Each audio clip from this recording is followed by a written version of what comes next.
Oh, wow. The integration. Oh, first I see that our integration with Google accounts on me, Jitsi, seems to be working again. So that's some news. And also, among other things, the infinite malleability of thumbnails around the screen has landed in master. We have it deployed in, I think we have it deployed on beta, right, Hristo? I think that's the case. Yeah, I think it's even deployed here, but we Oh, still right, but have we the have the max maximum, comms. Yeah. right? Although in many cases there's a visible difference, no Right. matter that we have the max comms. Right, and so I'm pretty excited about those. We also are still working on the ability to have a panel of dominant speakers while in stage view, which I also like. We were having some pretty good discussions about that earlier today.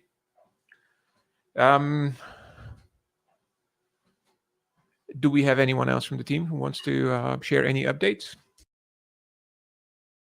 I have one more thing. There's the reordering for small meetings should be stopped now, and it should be deployed even here. That's pretty cool. Yeah, and small meetings meaning we are not reordering any thumbnails until the moment when we start having scroll somewhere, and this works for tile view and stage view as well. So that's pretty cool. Thanks, Christo. So,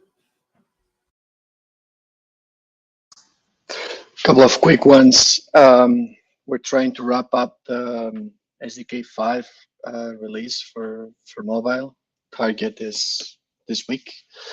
We already have latest betas up. Unfortunately, we had to go with WebRTC 94. Still talking with Apple about approval and private APIs that are not private that we're using, allegedly. So we'll see how that goes.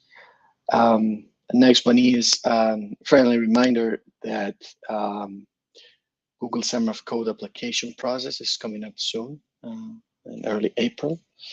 And we'll keep updating the list of projects in case anybody listening is interested. And that's all. So do you want to share a link of, I forgot to do this last time. Do you want to share the link of the project, please? Yes. And we should probably post it on the... I'll do that right now here in the chat.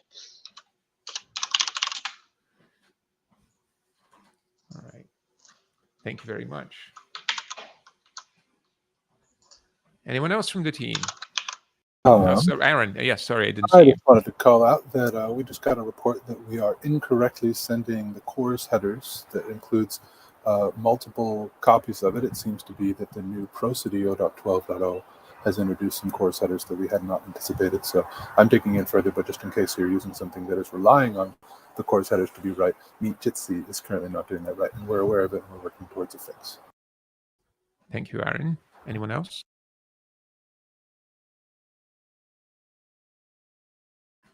Good. So that's it then for the update from the team. Opening the mic to questions from the floor.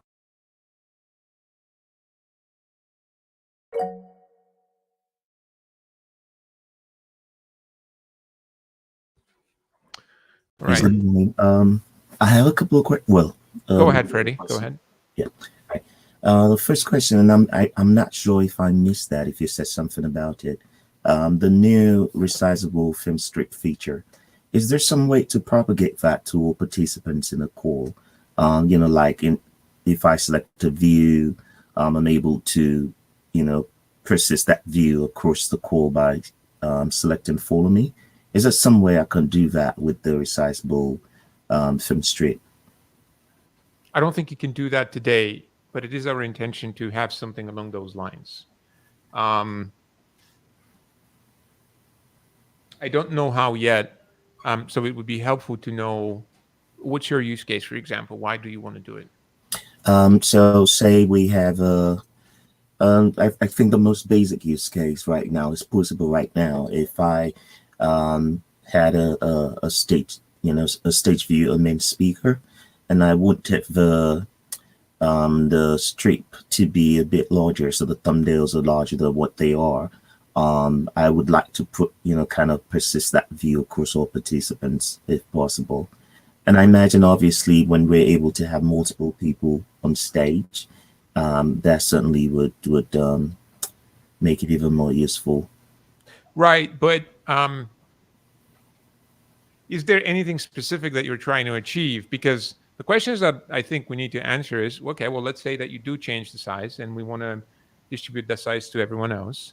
What is it exactly that we're trying to achieve at everyone else? Because here's the problem. Not everyone else is going to have anywhere like your dimensions of the screen. So what is it that we're spreading? Are we saying that we want at least that width for the film strip? Are we saying that we want at least that width for the stage view? Are we saying that we want such and such proportions? This is the bit that isn't clear to me. I see. Yeah, I see what you're saying. My thinking is, I think that right now the sizing is done relatively right. So, I don't think that there's exact dimensions. I could be wrong. When it comes to the stage view and the film strip, because using different screen sizes, they come across a little differently. So I was thinking that it would be the same relative size, and that would be done for that. Well, is it that though, or is it more around? Okay, it could be relative size, but like it sounded like the way that you're talking about it, it sounds like you're more concerned about being able to see at least some number of columns on the right. I mean, probably not. I mean, because you can scroll through the columns, right? So that probably isn't the. I suppose that could be a thought, but that wasn't my immediate thinking. I played around with it, and I really like the feature. It just looks nice, right? So you have like larger. So technically now, for instance, I'm looking at, I don't know, 20-something people on screen. If I had like maybe 12 of those people on my right, is it 15? About 15 thumbnails now. The size, I'm still able to get the speaker view on the left of my screen in a pretty dominant size.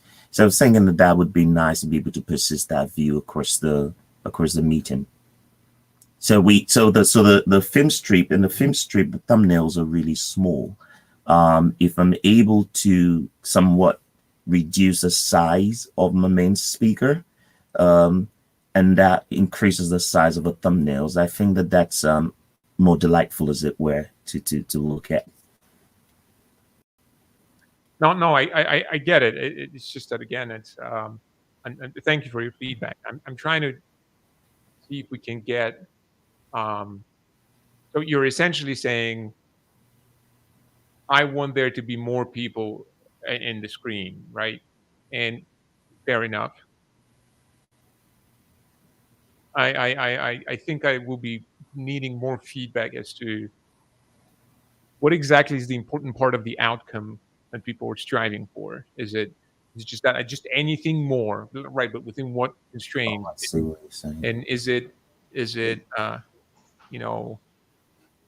well, I'm starting to repeat myself, but these are translating. There we have to make a bunch of value choices as we translate what you did locally, right, what everyone else has. It's like, and it's important to, okay, what is the value that we're going for here?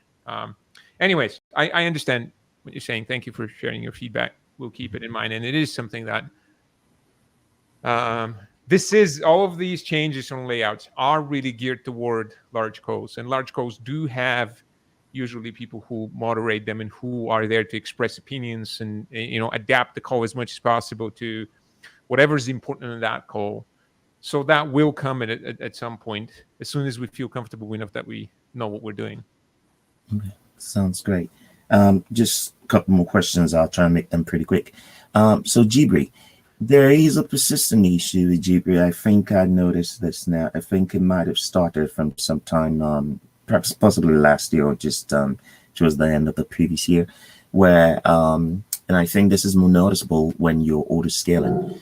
The first time you try to record on Jitsi, a fresh instance of Jitsi, it actually you get a failure. Probably get a message saying that the Jitsi is busy and stuff like that. But then you work around it by just doing like an automatic launch of Chrome browser just before. So you start an instance of Chrome and then you kill it. By just creating, a script that does that. I was wondering. That's absolutely the path forward for this kind of thing. There's not really a fix that we have to recommend beyond that, because it is actually Chrome starting up very slowly, and you can't do a lot about that. You could imagine it having some kind of a warm-up function itself, but it's sort of outside of the scope of what we've normally considered Jibri's job, which is to simply start a Chrome and stop it, and keep its state in mind. So you might look at your timeouts in Jacofo. I'm not sure that the defaults keep that in mind. So you're probably right. You do get a failure on the first try because we said start, and then it never actually starts because it took too long. Jacofo times it out, and you get a different Jibri as long as you have one in the pool. But yeah, we definitely recommend you just have a warm-up script of that variety. And I think I've shared one in the community, but truly it is just open a Chrome with that user to make sure that all of the cache is built for the first time. Is it possible to have that baked into any new versions of Jitsi that we release? So this is not something that people have to do on their own. I mean, it hadn't really been considered as part of the purview of Jitsi. I would absolutely look at a pull request about that and ponder it as such. I don't think it's a terrible plan, but it's definitely not been in the scope of how we've considered Jitsi. Okay. And my last question has to do with also with Jitsi. Currently, and again, there is a fix for this, right? Like pretty much like it's a fix. It's not a hack because you go through Prosody, where if you set up a password in a meeting, you can't get Jitsi to come through. So like for the lobby, Jitsi is whitelisted, but not when you have a password. Again, we have a fix for this. I was just wondering if this is something that can be packaged in new iterations of Jitsi. So it's not something people have to come searching for or asking about. Actually, we have a new set of thinking around how the Jitsi is going to be authenticating to the call that may well enable at least some of this around the way that it's going to come in with some amount of credentials. So if you have PRs already open with this fix that you're talking about, I could see them being useful. No, but wait a second, Aaron. We do currently have a solution for that, right? Because if we were to set a password in this room, we would have support for recording and live streaming password protected rooms. Correct. It's just a setting in Prosody. So, Freddie, are you aware of that setting? No, I'm not. Yeah. Okay. Aaron, do you want to talk Yeah, I about this? believe it's just the same whitelist, but for recordings. I think it is in the same module, but I would need to study it again. This is something Damien is a little more familiar with as well. But my understanding is as long as you're adding the recorder domain to the proper whitelist config, you should be able to get recorders to come in without a passcode. I mean, there's probably another whitelist or maybe a modification. Yeah, I'll see if I can look up the specific one. Let me take a look. All right, thank you.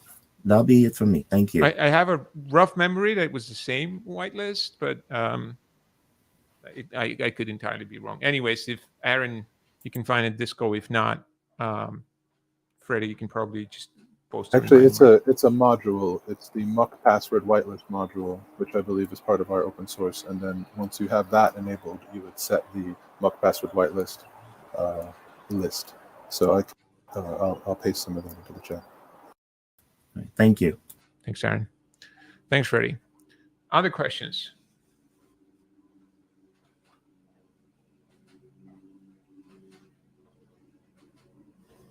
Going once. Yes, I had a question. I put it in the chat. Hi, Emil. It's been a long time since. Hey, Peter. Guys, nice to see you. Good to see you too. So I'm just wondering, what is the current capacity right now with respect to Meet.Jitsi for audio-only callers, audio-video callers, or a combination? I can see that right now we've got 26 people on, and I think there's about 3 people who are on video. No, I think this is simply because only 3 people have turned on their video. Yeah. the limit is 500, I believe, on Meet Jitsi. So you can have 500 participants. Anyone can turn on video. All 500 of them can turn on video. I believe we have. I just had. You can actually look this up in Meet Jitsi config.js. The last N is 25, which means that we will not send more than 25 video to any receiver. And obviously, we would further constrain that if our bandwidth estimation shows that we're not able to fit 25. I think we have some limits for the number of simultaneous videos. Oh, right. These are the new limits where we block the unmute button beyond a certain point. Yes. Do you remember what that was? Did we do it at 100 or something like that? We're looking it up now. All right, thanks. Right, so essentially whatever that number is, that is true. Thank you, Boris, for correcting me. We do prevent people to unmute video once that number is surpassed, and it will the button will become enabled again if someone mutes their video. Okay, so maximum 100 video images. Well, whatever that number is, Boris will come back. It's 100 for both audio and video. Right. So we will prevent people to unmute if they have if there are more than 100 so who you are already currently unmuted. Correct me if I'm wrong. So you could potentially have 100 video going and another 400 audio only going, and still have some fairly good reception. No. It's both for audio and video. So we do allow up to 100 people to be unmuted at the same time for both audio and video. So 100 people sending one or either of them, either or both of them. And as to whatever reception you have, that reception is still bound by the 25 number that I gave you, which is we're not going to send more than 25. We're not going to ever send more than 25 videos to any recipient, and we will further bind this number if there's bandwidth constraints, or if you're only fitting 3 people on your screen, we're not going to show you more than the videos for these people. Anyway, so 25 is just the absolute maximum. And we never forward more than, I believe, 3 audio streams at any point, because Chrome is not able to render more than 3 audio streams at any point. So, but all of this should be constraints that you never hit because, well, unless you have a choir trying to sing real time, and I hope you don't, because that would be a horrible experience. But you shouldn't really notice most of these constraints. The constraints that you're going to notice are maximum receiving 25. So if you have 50 people showing on your screen, and I actually don't think whether you can even show 50 people on your screen at the same time. I don't think we allow you to show more than 25 thumbnails. So even that constraint you shouldn't be able to. We do, but in very, very, let's say, limited cases. Like you have to have, for example, very, very long screen. But I mean, like insanely long screen, like I don't know, something on a projector maybe with the many thousands of pixels. Right. There, okay. So then we're gonna show, but in normal screens, I have never seen. Right. So you're correct, and thank you. But it shouldn't be a frequent situation that you see, and so in fact, I believe you would never see any of those constraints manifest because I've never been on a large code that had more than 10 unmuted people and that had more than, several tens of videos active at the same time. So. All right. So you can't hear more than 3 people talking at the same time. Yes, and that's a constraint of Chrome. Not even we have that constraint in Jitsi, but only because there's no point for us to send you more than 3 audio streams because Chrome will not render them anyway. Okay, good. And then as far as video is concerned, you're not going to show more than 25. Yes. At a time. Okay, great. And just one feedback I noticed when I clicked on the More button and then clicked on Help, that link doesn't seem to work. Yeah, that's because no one ever presses help links. It's just important to have the button. I'm kidding. I didn't know that it was broken, but All right. so I think that's a consequence of the handbook changes potentially. The link should have been kept. Jitsi.github.io/handbook/help is a 404. Oh, I see. Yeah, that page disappeared. I'll fix it. Thanks I'm so for glad that someone noticed. What were you trying to find at this page, by the way? I'm just curious. How did you get there? I think I remember at one point there was all kinds of shortcuts. Oh yeah, no, that's a separate link here. View shortcuts. Okay, yeah. So I was clicking the wrong button. Yeah, that was question mark. That's question mark. You can bring that up still with the question mark. Okay. And yes, view shortcuts does the same indeed. Of course, Peter. Anyone else? Okay. Well, in that case, thank you everyone for joining again, and see you again in 2 weeks. Bye bye. Yeah, Freddie, before you go, I actually am hoping to have a PR with that module that you're